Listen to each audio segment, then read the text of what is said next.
Boom, hi guys, welcome back to my channel. This is Pandu from TechDude, and today we are going to do a review on a Nothing Phone 1, and it's a long term review. Oh, I've been using this Nothing Phone 1 exactly around I have been using this Nothing Phone 1 since 1 year, I guess, 8 months to 12 months. This is a long term review, and now let us go and check and find out is this Nothing Phone 1 is still worth buying it, and let us roll the intro. Hold me close till I get up.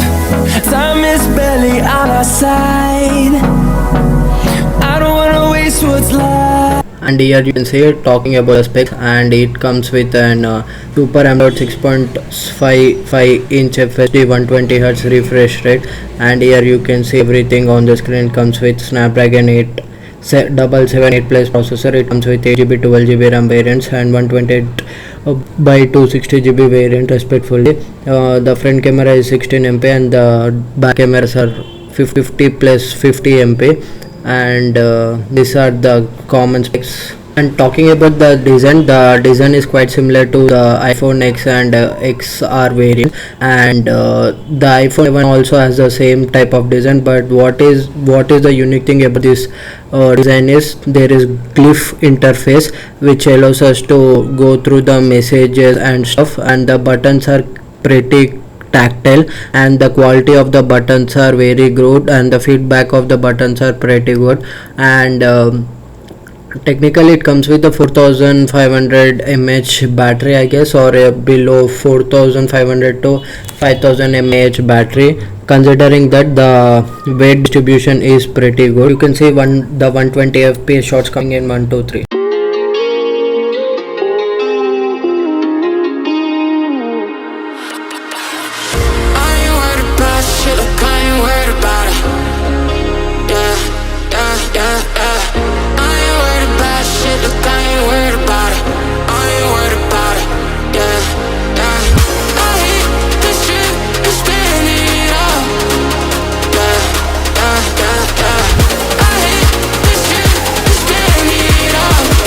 And talking about the display, and it comes with a 6.55 inch 120 Super AMOLED display. The display of the phone is very good. It's rich and vibrant. Default the display is in vibrant mode. You can switch back to normal mode. There is no problem until you step outside the natural sunlight, and the display is locked at 700 nits. Usually it can go up to 1200 nits, and if there is any shade, the display just manages. And I have observed if you play any footage in 4K, the footage lags. Talking about the speakers, the speaker quality is quite punchy, and it is pretty audible. You can even watch movies without any help of the earphones, and usually the phone comes with dual speaker setup, where 75% audio is from bottom speaker and 25% audio is from the top earpiece.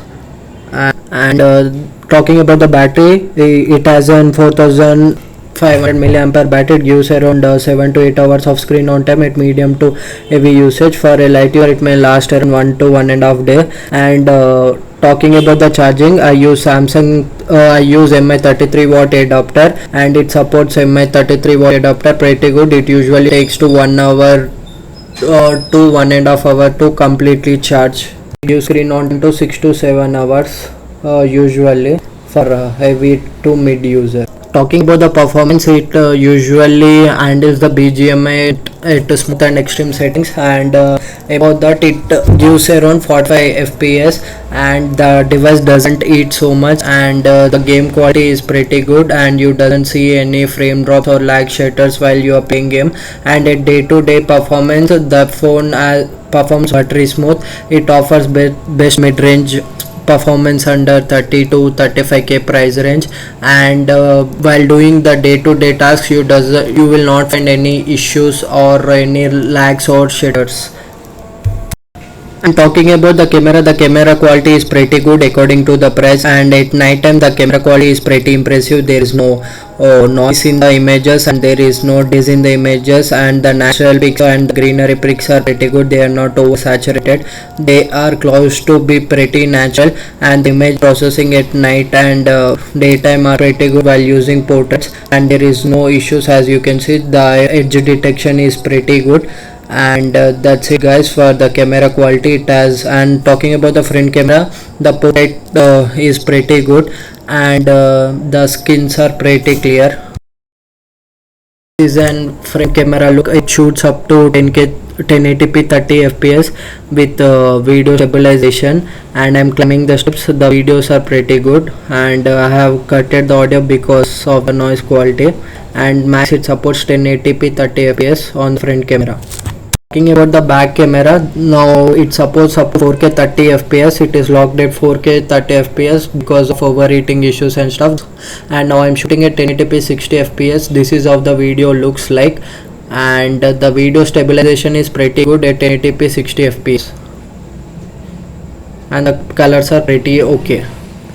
And this is 4K 30 fps. This is the max quality the phone can produce, and at 4K 30 fps the image stabilization is not pretty good, and the colors are little bit washed out, and they are down to natural side. And here is the conclusion guys. Talking about the conclusion, I have been using Nothing Phone 1 since 1 year, and I have been using Nothing Phone since on and off. And talking about the final verdict, I find the Nothing Phone 1 as a perfect mid-ranger.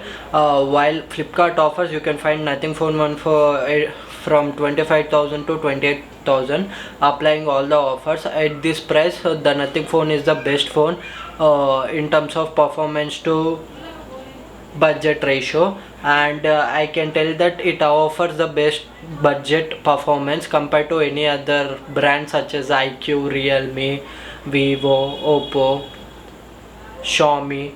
All these, compared to all these smartphones, this Nothing Phone 1 offers better performance, and the UI is pretty good.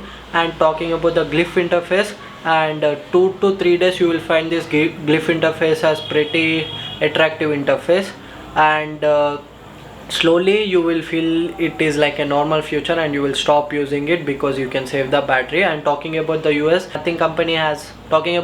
Nothing company has managed to keep their phone OS as close to stock Android experience. They have did some minor tweaks, and they have introduced some maps, and they have done some tweaks to the stock Android, but everything rather than that is picture perfect. And I suggest you to take this phone under 30k. And if you're new to this channel, drop a like, drop a comment, and subscribe my channel. Tech Dude.